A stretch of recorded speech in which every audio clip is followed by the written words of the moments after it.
전일장 복습하고 오늘장 미리 예습하는 모닝 브리핑 시간입니다. 7거래일 연속 오르며 이른 봄을 만끽하고 있는 우리 증시.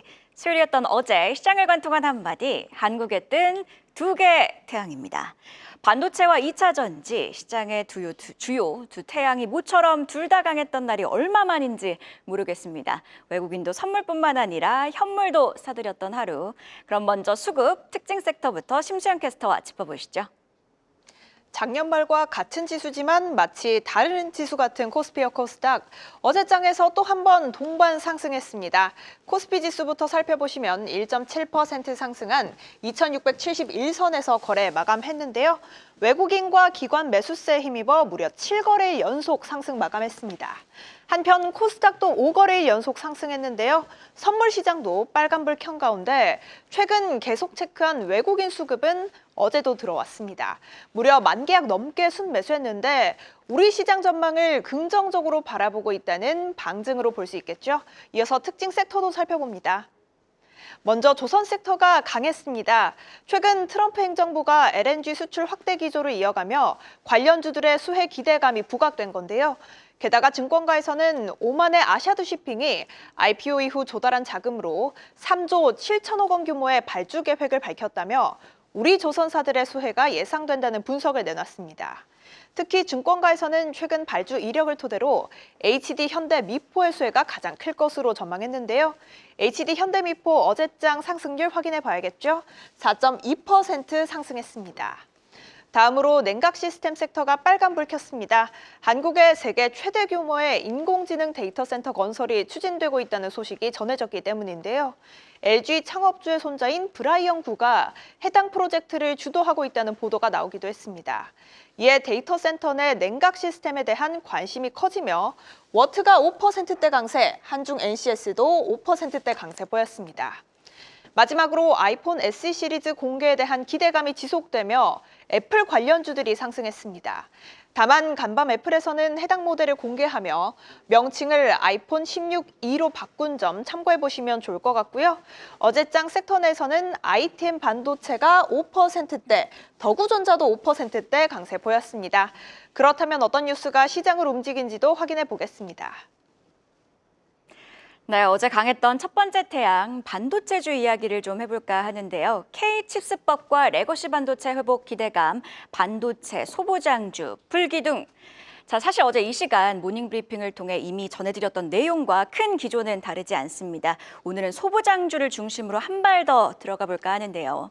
큰 틀에서 반도체주가 강했던 이유, K칩스법이 구분응선을 넘었다는 소식 있었죠. 반도체 기업들의 투자 세액 공제율을 현행 수준보다 5%포인트 올려주는 소위 K칩스법, 월요일 국회 소관 상임위원회를 통과했습니다. 이에 반도체주 투자 확대에 대한 기대감은 더욱더 커졌는데요.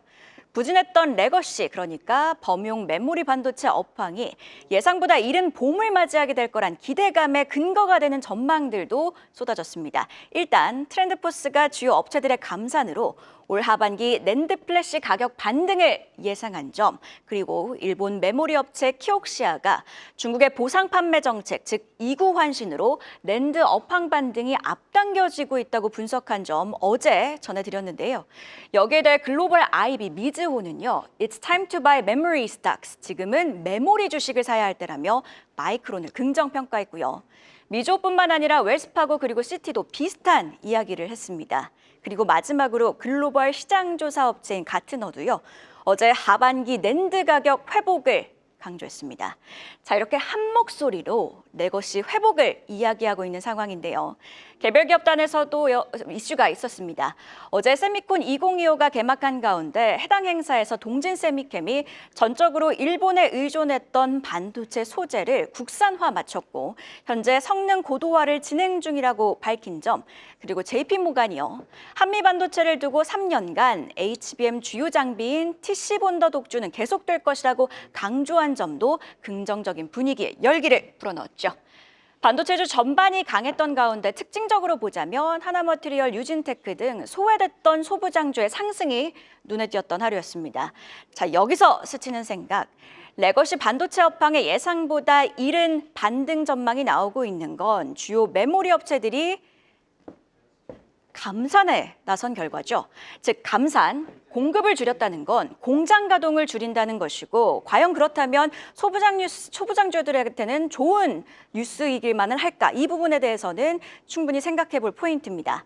그 대답에 대한 힌트는 삼성증권 리포트에서 찾을 수 있겠습니다. 삼성증권은요, 단기적으로 봤을 때 감산으로 상반기 가동률 환경이 좋지 않고 이에 설비 투자 환경에 맞는 선별적인 종목 선정이 필요하다고 봤는데요. 주요 생산업체들의 설비 투자 트렌드는 디램에서는 원비 증설, 원시 초기 투자, 낸드에선 V9 전환과 V10 개발 투자라며 이에 맞는 종목은 유진테크, 주성엔지니어링, DIT, 하나머티리얼즈, 솔브레인 등이라고 강조했습니다. 자, 이 중에서요. 유진테크, 하나머티리얼즈 그리고 솔브레인은 그간 낙폭이 컸던 종목들입니다. 가장 비관적인 종목이 가장 좋은 턴어라운드 주식이라고도 강조한 만큼 반도체 소부장주 투자에 있어 낙폭 과대 그리고 설비 투자 기조에 맞게 옥석을 가려보는 건 어떨까요? 자, 이번에는요. 포스코 그룹주 이야기입니다. 두 번째 헤드라인, 2차 전지주 반등의 로봇 자동화까지 포스코 그룹주 일제히 강세입니다. 오랜만에 포스코 그룹주들이 강하게 올랐던 하루였습니다. 그 이유는 크게 세 가지로 나눠볼 수가 있겠는데요. 어제 2차 전지주들이 강세를 보였는데 이에 연동화된 흐름을 보이기도 했고요. K칩스법의 2차 전지 분야도 포함됐다는 분석, 여기에 로봇을 통한 자동화 기대감까지, 특히 포스코 DX가 해당 소식에 강세를 보이기도 했고요. 철강을 두고는 정부가 일본과 중국산 연련 강판에 대해서 반덤핑 조사에 착수했다는 소식도 포스코 홀딩스 등의 투심을 자극했습니다. 자, 포스코 그룹주들이 그동안 소외되며 거래량도 비교적 적었던 종목들이라 어제는 거래량까지 몰리며 주가 반응이 특히 강했던 건데요. 자, 요즘 시장을 보면요. 그룹주들이 강하게 움직이고 있습니다. 이글스 다음엔 베어스? 야구 비유입니다. 자, 최근에는 하나가 방산, 조선 모멘텀에 강했고요. 두산도 원전, 건설기계, 로봇 강세에 주목을 받았죠. LS 그룹주들은요. 머스크의 XAI, 그록3 발표에 전력 설비주들이 부각이 되며 일제히 빨간불을 켜기도 했고요. 자, 그리고 어제는 포스코였던 건데 그래서 스치는 생각, 포스코 그룹주의 급등을 어떻게 해석해야 하느냐겠죠. 한화, 두산, 그리고 LS는요. 다음 페이지 보실까요? 확실하게 그래, 맞아, 이래서 이 종목들은 좋지라고 끄덕일 수 있는 실적 혹은 수주 모멘텀이 있습니다. 그런데 포스코 그룹주와 관련해서는요. 2차 전지주 실적이 좋아졌다는 힌트는 아직 나오지 않았고 철강은 트럼프발 관세라는 변수도 남아있는 상황. 단순한 제2의 하나 찾기냐 혹은 어제 반등이 지속 가능하냐, 이 둘을 두고서는 좀 고민을 해봐야겠는데요. 지속이 가능한가 이 부분에 있어서는요. 실적이 찍히는지까지도 체크해 볼 필요가 있어 보입니다. 그럼 어제 장 마감 이후에 나온 공시와 일정 함께 확인해 보시죠. 장 마감 이후에 나온 공시부터 체크해 보겠습니다. 우선 포스코홀딩스가 4,203억 원 규모의 자사주를 소각한다고 공시했습니다. 이는 약 169만 주에 해당하는 물량이며 소각은 다음 달 31일 실행됩니다. 해당 소식에 포스코홀딩스 시간외에서 1.3% 넘게 상승했습니다. 다음으로 신팩은 지난해 영업이익 250억 원을 기록했다고 공시했습니다. 이는 전년 대비 43% 상승한 수치인데요. 해당 소식의 신팩 시간외에서 5.3% 넘게 상승했습니다. 다음으로 우신시스템은 134억 원 규모의 2차 전지 조립 라인 공급 계약을 체결했다고 공시했습니다. 이는 최근 매출액 대비 5.54%에 해당하는 규모인데요. 해당 소식의 시간외에서는 2.8% 넘게 상승했습니다. 마지막으로 오늘의 주요 일정도 확인해 보겠습니다. 먼저 트럼프 대통령의 우크라이나 러시아 특사 키스 켈로그가 우크라이나 키이우에 도착한 가운데 사흘간의 일정을 소화합니다. 그는 우크라이나 당국자들과 만나 외교 군사적 지원과 우크라이나 전쟁 종식 협상에 관해 논의할 것으로 예상되는데요.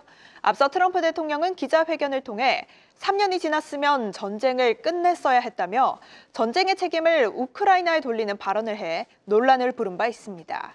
이번 방문에서 어떤 말이 오가냐에 따라 우크라이나 재건주들이 크게 움직일 수도 있는 상황인데요. 계속해서 관련 소식 체크해 봐야겠습니다. 다음으로 산업통상자원부 무역위원회는 현대제철이 제소한 중국산 후판의 반덤핑 조치와 관련해 논의를 진행합니다. 후판은 조선업에서 주로 쓰이는 철강제인데요. 중국 업체들이 내수 부진에 따른 재고를 한국에 밀어낸 가운데 조선업계 역시 원가 절감을 위해 중국산 후판 사용을 늘리며 국내 철강 업체들이 실적 하락세에 진입했다는 분석이 있었습니다. 이르면 오늘 예비 판정이 내려질 수도 있는데 반덤핑 관세 부과 여부에 따라 철강주들이 크게 오르내릴 수 있으니 주시해 보시죠. 마지막으로 친환경 자동차 부품 전문기업 모티브링크가 오늘 코스닥 시장에 상장합니다. 공모가를 희망밴드 상단인 6,000원에 확정한 가운데 1667대 1의 청약 경쟁률을 기록한 바 있는데요. 뜨거웠던 청약 경쟁만큼 뜨거운 시세에 분출해낼 수 있을지 지켜보시죠. 이렇게 공시와 일정까지 확인해 봤는데요. 관련 전망 이어지는 분석에서 더 자세히 알아보겠습니다. 계속해서 다양한 경제 이슈를 알고 싶다면 구독과 좋아요, 알림 설정 부탁드립니다.